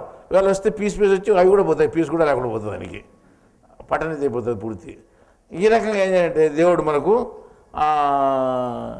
జ్ఞాపశక్తి నీకు మొదట ఉండింది ఇప్పుడు లేదు అని చూపించడానికి కోసము తల మీద వెంట్రుకలు లేకుండా చేస్తున్నాడు. అది ప్రత్యక్షంగా అందరికీ కనిపించేదే. ఇంకా కొంతమందికి ఏమైందంటే వెంట్రుకలు పోంగ వెనకలు మాత్రం మిగులుతాయి, వెనకుండేటివి. వెనకల షేప్ చూస్తే ఎట్లుంటుందంటే అట్లుంటుంది, పట్టణెత్తి ఇట్లుంటుంది బాగా రౌండ్గా, మా తెల్లగా పట్టణెత్తి కనిపిస్తుంటుంది, వెంట్రుకలు మాత్రమే కనిపిస్తుంటాయి. ముందరంతా ఖాళీ గుండె అయినా పర్వాలేదు, వెనకల నుండి చూడండి, వెనకల నుండి బాగా ఫోటో చూడండి మీరు, రకరకాల ఫోటోలు ఒక్కొక్కరు ఉంటుంది, అట్లా రౌండ్గా ఉంటుంది, పట్టణెత్తి ఉంటుంది. అంటే అర్ధచంద్ర ఆకృతిలో ఈ వెంట్రుకలు ఉంటాయి. ఇట్లా చంద్రుని ఆకృతిలో కనిపిస్తుంటాయి నీకు. ఏమని ఇక్కడ ఆకారం ఫోటో ఇట్లా కనిపించడం వల్ల ఏమవుతుందంటే జ్ఞానం అనేది ఒకటి ఉంది కదా, అది నీలో ఉత్పత్తి కావాలి. ఇంతకుముందు చంద్రుని ఆకారం ఎక్కడ కనిపించదు తల మీద, అప్పుడు జ్ఞానం లేదు, అప్పుడు ప్రపంచ జ్ఞానమే. వయస్సు పెరిగే కొద్దీ ఈ ప్రపంచ జ్ఞానం అంతా పోయి దేవుని జ్ఞానం నీకు రావాలా అనే ఉద్దేశంతో ఇక్కడ ఖాళీ ఏర్పరుస్తున్నాడు. ఇక్కడ కరెక్ట్గా వెనకాల వచ్చే షేప్ కనిపిస్తున్నట్టుగా ఇక్కడ ఖాళీ ఏర్పరుస్తున్నాడు అనమాట. అప్పుడు ఏమైనా దాన్ని గురించి ఏమర్థం చేసుకోవాలంటే ప్రపంచ జ్ఞానం మనకు లేకుండా పోతూ ఉంది, దేవుని జ్ఞానం మీకు రావాలని దేవుడు మనకు సూచన ఇస్తున్నాడు అని అర్థం చేసుకోవాలి. అది ప్రత్యేకంగా మనిషికి మనకు జరుగుతూ ఉంటుంది. నాకు పట్టణితి వచ్చింది వెనకాల, ముందర ఎన్ని రకాల మేకప్ చేసుకుని వెనకాల చూస్తే అందరికి అనుకోవచ్చు మాకు ఇట్లా ఈ దండి వెనకాలన్నీ చిక్కగా ఉంటాయి, ఇట్లా పైన మాత్రం రౌండ్గా బిల్లు ఏర్పడి ఉంటుంది. అంటే ఇది ఎందుకు అంటే ఇంతకుముందు ఆకృతి లేదు కదా, ఇంతకుముందు కనిపించడం లేదు, ఇప్పుడు కనిపిస్తుంది. అప్పుడు జ్ఞాపశక్తి ఎక్కువ ఉంది, నాకు ప్రపంచ జ్ఞానం ఎక్కువ ఉండేది, దేవుని జ్ఞానం లేదు అప్పుడు. ఇప్పుడు ప్రపంచ జ్ఞానం తగ్గిపోయింది, దేవుని జ్ఞానం పెంచుకో అని ప్రతి ఒక్కరికి దేవుడు సూచన ఇచ్చాడు. తల మీదనే, నీ తల మీదనే నీకు కావాల్సిన తలకాయకే జ్ఞానం, ఇంకోదానికి కాదు, మోకాలకి మోచేకి కాదు. ఎవరికి కావాలి జ్ఞానం? నీ శరీరంలో తలకే కాబట్టి తల మీదనే గుర్తు ఏర్పరిచినాడు దేవుడు. అర్థమైందా? మాకు తల మీద గుర్తు ఏర్పరిచినప్పుడు ఆ గుర్తును మనం ఏమాత్రం కనుక్కోలేకుండా పోయినాం, గుర్తించడం లేదు. ఈ అర్ధచంద్రాకృతి ఎందుకు వచ్చింది అని కనుక్కోవడం లేదు. ముందర మనుషులు పోతుంటే వెనకాల చూడండి, ఇవి కనిపిస్తాయి ఇప్పుడు బాగా అర్ధచంద్రాకృతి. అంటే ఈయన జ్ఞానం కావాలని దేవుడు చెప్పినాడని వాడిని అడిగితే ఒక జ్ఞానం ఉండదు. అంటే ఇటు మొట్టమొదటి మొదలు ఉంటాడు, ఇంకా ఇరుక్కొని పోయింటాడు. అంటే ప్రపంచ విషయాల్లోకి మొట్టమొదటి తక్కువ ఉంటే ఇప్పుడు ఇంకా ఎక్కువ ఇరుక్కొని పోయింటాడు. కానీ మనిషికి దేవుడు జ్ఞానం తెలుసుకోని సూచనలు ఇచ్చినా కానీ ఆ రకంగా మనిషి ఏం చేస్తున్నాడంటే ప్రపంచ జ్ఞానంలో కూడా చొచ్చుకొని పోతున్నాడు, కానీ దేవుని జ్ఞానంలోకి రావడం లేదు. ఒకవేళ వచ్చినా కానీ ఏం చేస్తాడంటే అది దేవుని జ్ఞానంగా లెక్కేసుకోకుండా ప్రపంచంలో సంపాదించుకోవడానికో ప్రపంచ జ్ఞానం కిందకో దాన్ని కూడా ఉపయోగించుకుంటున్నాడు.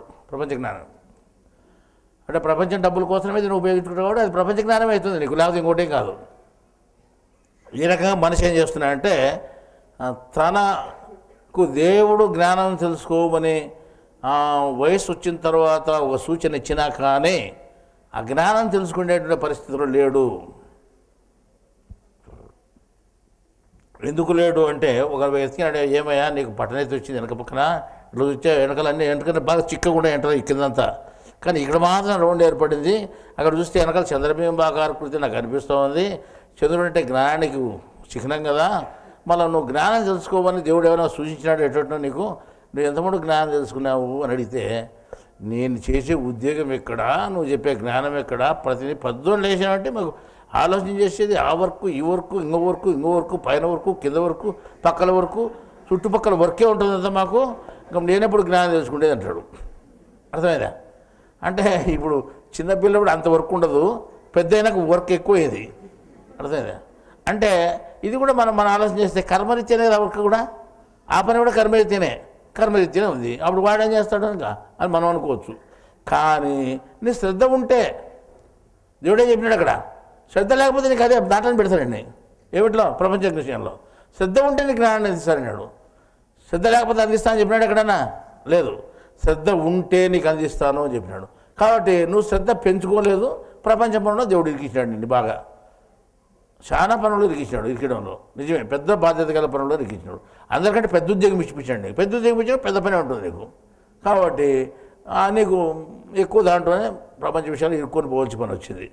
మళ్ళీ అదే చెప్పేది వాస్తవమే, నాకు ఎక్కువ పనులు ఉంటాయి, నేను ఎక్కువ బాధ్యతగా ఉంటాను, అందరికంటే నేను బిజీగా ఉంటానంటే బిజీనే. మళ్ళా ఈజీ ఎప్పుడు లేదు నీకు. అంటే ఈజీ ఎప్పుడు అవుతుంది నీకు అంటే శ్రద్ధ ఉన్నప్పుడు ఈజీగా అవుతుంది జ్ఞానం, లేకపోతే ఇప్పుడు బిజీగానే ఉంటావు నువ్వు. అది మాత్రం వాస్తవమే. మళ్ళీ ఏం లోపం వచ్చి మనకు, నేను తెలుసుకోవాలని నువ్వు అనుకోలేదు కాబట్టి నువ్వు ప్రపంచంలో నేను దేవుడు ఎక్కించేసినాడు. ఇప్పుడు ప్రపంచ విషయాలకు పంపించేది ఎవరు? దేవుని విషయాలకు రప్పించేది ఎవరు? దేవుడే కర్త. అన్నిటికీ దేవుడే పెద్ద, అన్నిటికీ పెద్ద ఎవరు? దేవుడే.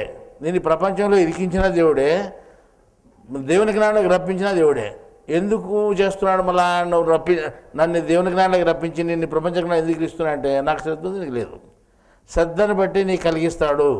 అర్థమైందా? ఏదైనా కానీ మళ్ళీ శ్రద్ధను బట్టి కలిగితే నువ్వు శ్రద్ధను పెట్టుకుంటున్నావా? మీరు శ్రద్ధను పెట్టుకుంటున్నారా? శ్రద్ధ పెట్టుకుంటే జ్ఞానం వస్తుంది, అది వాస్తవమే. మీరు శ్రద్ధ పెట్టుకోలేదు కాబట్టి మీకు జ్ఞానం వచ్చేదానికి అవకాశం లేదు, రాలేదు. మన శ్రద్ధ లేనప్పుడు నీ జ్ఞానం తెలియకుండా ఉండాలంటే ఏం చేయాలా? ఆహరించలేదు, పెద్ద పని పెట్టాలా, పెద్దగా డబ్బు వచ్చేటట్టు చేయాలా. అప్పుడు ఏం చేస్తామంటే దండికి డబ్బు చేకూడుతుంటుంది, చేసే పని కొద్ది దండికి డబ్బు వస్తుంది. ఇప్పుడు వానికి ఏం పని లేదు పాటలు, వాడు చాలా తక్కువ, నేను పెద్ద, నాకు దండికి డబ్బు వస్తుంది అంట. నీకు డబ్బు అనే అది తృప్తి పెట్టి దండికి కూడేటట్టు చేసినాడు అనమాట. వానికి లేదనుకో, వాడు జ్ఞానం అనుకుంటూ పోయినాడు, వానికి డబ్బు లేదు, ఏం లేదు, నేను దాంట్లో ఇరుక్కుపోలేదు. జ్ఞానం అనేది ఉంది, నేను గురువుని పెట్టుకున్నా, ఎంతవరకు అంతవరకు. ఎప్పుడు పోలే అప్పుడు సంవత్సరానికి కుదిరి పెట్టి చూస్తాను, అయిపోయి మళ్ళీ రాకపోవడం, పొద్దున్న జ్ఞానం అనుకో తినాలి పోము అనే ఎంటుండాలి అట్లా అనే అంటాడు. అటవానికి ఏం చేసినాడు దేవుడు? మంచిగా డబ్బులు ఇచ్చిపెట్టి, మంచి వ్యాపారం పెట్టి, మంచి డబ్బులు ఇచ్చిపెట్టి, 10 ఆవరణను ఎక్కువ డబ్బులను ఎంచుకొని పక్కన పెట్టి కూడా జరుగుతుంది. సంపాదించుకునేవాడు, లేదని చెప్పలేదు నేను, ఈయనకి లేదు. కానీ దానివల్ల ఏమి ప్రయోజనము? నీకేమైనా ఉపయోగపడితే ప్రయోజనం. ఉపయోగపడింది ఏం ప్రయోజనం? అప్పుడు నాకు రోగం వచ్చింది, ఆసుపత్రికి పోయిన డబ్బులు ఉన్నాయి కాబట్టి ఆసుపత్రికి పోయిన డబ్బులు ఏమవుతాడు? వాస్తవమే, డబ్బులు ఉన్నాయి కాబట్టి నువ్వు ఆసుపత్రికి పోయినావు. డబ్బులు ఉన్నాయి కాబట్టి బాగా అయిందని ఆసుపత్రికి పోయింటే బాగా కాలేదు. ఈ డబ్బులు ఏమిటి? ఆసుపత్రికి పోతే మరుసటి రోజు బాగా ఈడు వచ్చినాడు అనుకో, 4 నెలలకు 5 నెలలకు బాగా ఈడు వచ్చాడు, ఇది బాగా కాలేదే. ఉండేటి అన్ని లక్షలన్నీ పోయినావు, 50 లక్షలు పోయి లాస్ట్ రోగం ఒకటి మిగిలింది, అన్నీ పోగొట్టుకున్నాక నువ్వు పోయినావు. అప్పుడేమైంది చెప్పు? నీకేమైనా లాభం వచ్చిందా? ఇన్నాళ్ళు దాన్ని మభ్యపెట్టి దాంట్లో పంపించడానికి పనికి వచ్చింది అది నీకు, అంతేగాని నీకేం లాభం రాలేదు. ఒకవేళ నువ్వు చచ్చిపోయినా ఉండేవాడు తింటాడు, కానీ నీకేం ప్రయోజనం లేదు. అది కూడా వాడు తింటాడో కూడా పోసుకుంటాడు, అది కూడా నీకు తెలుసు కదా, నీకేం దక్కలేదు కదా. అది ఈ పైన నువ్వు ఉండాలని అనుకుంటున్నావు కాబట్టి నీకు ఉపయోగపడేటో కాదో కూడా నీకు తెలియదు. అటువంటి దాని మీద నువ్వు చింతపడి జ్ఞానాన్ని వదులుకుంటున్నావు. అంటే పనుల మీద వదులుకుంటున్నావు అంటే, పనుల మీద ఎందుకు వదులుకుంటున్నావు నువ్వు అంటే, ఆ పని కల్పించుకునే దానివల్ల వదులుకుంటావు. ఆ పని కల్పించబడింది కాబట్టి వదులుకుంటున్నావు. ఆ పని ఎందుకు వచ్చింది నీకంటే, నీకు దేవుని మీద శ్రద్ధ లేదు కాబట్టి ఈ పని వచ్చింది. దేవుని మీద శ్రద్ధ ఉంటే ఆ పని వచ్చేది, ఏది? జ్ఞానం పని వచ్చేది. నీకు అది లేదు కాబట్టి ఈ పని వచ్చింది. శ్రద్ధ ఉంటే ఏమయ్యేది? సరే, ఈ పని తగ్గిపోయేది, ఈ ఆదాయం తగ్గిపోయేది, అన్నీ తగ్గిపోయేది, వాస్తవం జ్ఞానం నీకు వచ్చేది. మళ్ళీ వాడు సౌకర్యాన్ని బీదోడితే అంటే, వాడు సౌకర్యతే బీదోడితే నీకేం కావాలి? అసలు నీకేం కావాలా? జ్ఞానం కావాలా? మంచిగా బతికేది కావాలా? వాడు డబ్బులు ఉండి వాడు బతకలేకపోయాడు, ఏం చేస్తావు చెప్పు? అవన్నీ అంటే ప్రపంచ విషయాల మీద చింత తగ్గించుకొని నువ్వు దేవుని విషయం మీద చింత ఎప్పుడైతే పెంచుకుంటావో దాని శ్రద్ధ అంటాం, అప్పుడే నీకు జ్ఞానం లభిస్తుంది. ఆ జ్ఞానం లభించాలంటే నీకు ఏం కావాలా? మంచి బోధ కావాలా? ఆ మంచి బోధ దొరకాలంటే నీ శ్రద్ధను బట్టే బోధకుడు కూడా దొరుకుతాడు. ఆ శ్రద్ధను బట్టే నీకు జ్ఞానం తెలియబడుతుంది. అప్పుడు నువ్వు దేవుని సన్నిధానానికి పోయేదానికి అవకాశం ఉంటుంది. కాబట్టి ఈరోజు మీకు తెలిసినటువంటి కొత్త విషయం ఏమంటే, వెనకల నుంచి చూస్తే పట్టణెత్తి కనిపించినప్పుడు చంద్రబింబాకృతిలో కనిపిస్తూ ఉంది అది. ఇప్పుడు ఎప్పుడైతే పట్టణెత్తి వచ్చిందో అప్పుడు ఏమనుకోవాలి మనము అంటే, ఈ ప్రపంచ విషయాలు తగ్గించుకొని దేవుని విషయం మీద శ్రద్ధ కలిగించుకోమని మనకు హెచ్చరిక చేసినట్టు. అయినా కొంతమంది శ్రద్ధ కలిగించుకుంటారు, కొంతమంది కలిగించుకోవడం లేదు. కొంతమంది ఇంతకుముందు చిన్నప్పుడు ఉపదేశం తీసుకోలేదు, గురువు దగ్గరికి పోలేదు, ఒక సంస్థ దగ్గరికి పోయి గురువుని ఆశ్రయించలేదు అనుకోండి. ఇప్పుడు ఆశ్రయించినారనుకోండి, ఆశ్రయిస్తే మంచి గురువు మంచి బోధకుని ఆశ్రయించినాడా లేకపోతే ఎవరిని ఆశ్రయించాడంటే ఏదో సార్లు ఉన్నసాటి సార్లు నాకు ఏదో దొరికిన సాటి సార్లే అన్నీ ఆడపరాడుతుంటావు అని ఎవరు ఉన్నారు కదా. అట్టని వీడు సరి చేసుకుంటున్నాడు. అట్లా కాకూడదు. నువ్వు సరైన జ్ఞానం దొరికేంత వరకు నువ్వు వెతుకులాడవలసిందే అని తెలిసే నిమిత్తము మనం ఈరోజు ఏం చేసాము, నీకు కొత్త విషయంగా ప్రతి నెల కొత్త మనం చెప్పుకుంటాను. ఇది అంటే ఇప్పుడు కూడా మీకు ఒక కొత్త సందేశాన్ని ఇచ్చినట్టు. ఏమని? ఈ పట్టణెత్తిని అంటే మగవాళ్ళకి కనిపిస్తుంది, ఆడవాళ్ళకి కనపడదా పట్టణెత్తి? వెనక్కి వరకు మేము దూకుంటాం కదా, మీరు అడగచ్చు. అంటే వాళ్ళని చూసి మీరు నేర్చుకోండి, వెనకలో చూసి. అంటే వయసు వచ్చే మాకు కూడా వస్తుంది. అంటే అంటే మీరు అంటే వాళ్ళు మగవాళ్ళలోనే ఇది కనిపించడం చేసేది. అంటే ప్రకృతి గుర్తుగా, గుణాల గుర్తుగా ఆడవాళ్ళని పుట్టించిన నేను, పురుషుని గుర్తుగా మగవాళ్ళని పుట్టించానని చెప్పినాడు కదా. మన పురుషుని గుర్తుగానే మనకి ఈ జ్ఞానం తెలియదు, పురుషుని దగ్గర జ్ఞానం. కాబట్టి మగవాళ్ళలోనే ఈ చిహ్నం చూపించబడుతుంది కానీ ఆడవాళ్ళలో చూపించబడదు. అర్థమైందా? ఇంకా ఆడవాళ్ళకు మగవాళ్ళకు కొంత తేడాలు ఉన్నాయి. అర్థమైందా? ఆడవాళ్ళకి మిసాలు గడ్డలు రావు, మగవాళ్ళకి వస్తున్నాయి. ఎందుకు అంటే దాంట్లో కూడా అర్థం ఉంది. అంటే ఇప్పుడు వెంట్రుక అంటే ఆత్మ గుర్తు చెప్పిందా మనం. అంటే మగవాళ్ళు ఎక్కువ కృషి చేస్తే కానీ ఆత్మ తెలియబడదు, ఆడవాళ్ళు తక్కువ కృషి చేసినా కూడా ఆత్మ తెలియబడుతుంది. అంటే ఆడవాళ్ళ జ్ఞానం మీద శ్రద్ధ ఎక్కువ అందించబడుతుంది, మగవాళ్ళకి శ్రద్ధ తక్కువ. బాగా మీరు లెక్కేసుకుని చూడండి, దేవుని మీద శ్రద్ధ ఎక్కువ ఎవరికి ఉంటుంది అంటే స్త్రీలకు ఎక్కువ ఉంటుంది, పురుషులకు తక్కువ ఉంటుంది. వాళ్ళు పూజా విధానంలో చూసుకోండి, మీరంతా పూజలు చేస్తే వాళ్ళు బయట తిరిగొస్తారు. నువ్వు చేసుకో, నువ్వు భూ వండి పెట్టి కరెక్ట్ అయ్యానికి అంటారు. ఒక్క పొద్దు బిర్యానీ ఇడుచు నువ్వు భూ పెట్టు అంటారు. అంటే మీరేం చేస్తారంటే భక్తితో అవి చేసి ఇవి చేసి అవన్నీ దేవుల మూల టెంకాయ కొట్టి బిర్యానీ చేస్తే వాళ్ళు అవి ఏం చేయరు, బయట పోయి తిరిగి వస్తారు. బిర్యానీ అయిపోయిందా లేదా నీ పూజ అంటారు వాళ్ళు. అంతే కదా. అంటే వీళ్ళకి శ్రద్ధ ఎక్కువ, వీళ్ళకి శ్రద్ధ తక్కువ అని మన అక్కడే కనిపిస్తుంది. శ్రద్ధ ఎక్కువ వీళ్ళకి ఇచ్చినాడు కాబట్టి ఖాళీ జాగా ఏర్పరిచినాడు, వీళ్ళకి పనులు ఎక్కువ కల్పించినాడు కాబట్టి, అంటే నేను శక్తిని ఉపయోగించి ఎక్కువ పని పెడుతున్నా అని చెప్పి వీళ్ళు ఎక్కువ ఇచ్చినాడని ఇంతకుముందు కూడా చెప్పుకున్నాం మనం. పట్టణిత్య అనే దాంట్లో చెప్పిందా, వెంట్రుక అనే ఒక సబ్జెక్ట్ చెప్పుకున్నాం. దాంట్లో వెంట్రుక ఆత్మ గుర్తు అని చెప్పాము. ఈ రకంగా ఆత్మశక్తి, ఆత్మ గుర్తే ఆత్మనితో పని చేపిస్తాను చూడండి. ఈ చెయ్యంతా పనిచేసే శక్తి కావాలి నీకు. కాబట్టి ఇక్కడ మొట్టమొదటి వెంట్రుకలు ఉన్నాయి. అంటే నా శక్తి నీకు పనిచేస్తూ ఉంది, ఆత్మశక్తి పనిచేస్తూ ఉంది అని. అర్థమైందా? ఎక్కడైనా కానీ ఒక పని చేసే అవయవం ఉంటే అక్కడ కొన్ని వెంట్రుకలు ఉంటాయి.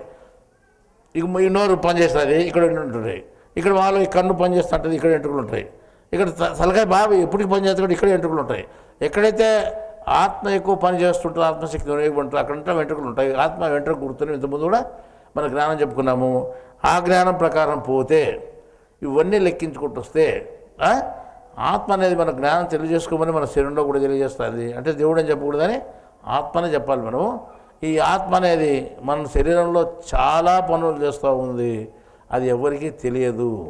ఈ ఆత్మ అనేది ఇంతకుముందు ఎక్కడైనా చెప్పబడింది, ఏ గ్రంథంలోనే చెప్పబడింది అని అంటే అది చెప్పబడింది కానీ రహస్యంగా ఉండబడింది. భగవద్గీతలో చెప్పబడింది, బైబిల్లో చెప్పబడింది, ఖురాన్లో కూడా చెప్పబడింది. కానీ ఇది ఎవరికి తెలియకుండా ఉండిపోయింది. అంటే ఆ వివరమే తెలియదు, ఆ వాక్యాల అర్థమే తెలియదు. ఒకవేళ హిందువులు అడిగితే మీకు భగవద్గీతలు ఎక్కడ చెప్పినట్టే అది అసలు తెలియదు, ఆత్మ గురించి ఎక్కడ చెప్పినది. బైబిల్లో ఎక్కడ చెప్పినా అంటే వాళ్ళకి అసలు ఆత్మ ఏది, బైబిల్ ఏది, అసలు మాకు దేవుడు ఈయనే అని చెప్తారు, యెహోవా అని చెప్తారు కానీ ఆత్మను గురించి చెప్పరు. ఇంకా మనం ఈ ముస్లింలు అవి అడిగితే ఆత్మ అనేది మన దాంట్లో లేనే లేదంటారు ఊడిదిరే. అంటే అక్కడ వివరం అర్థం కాకుండా పోయిన దానివల్ల ఆ రకంగా అయిపోయింది.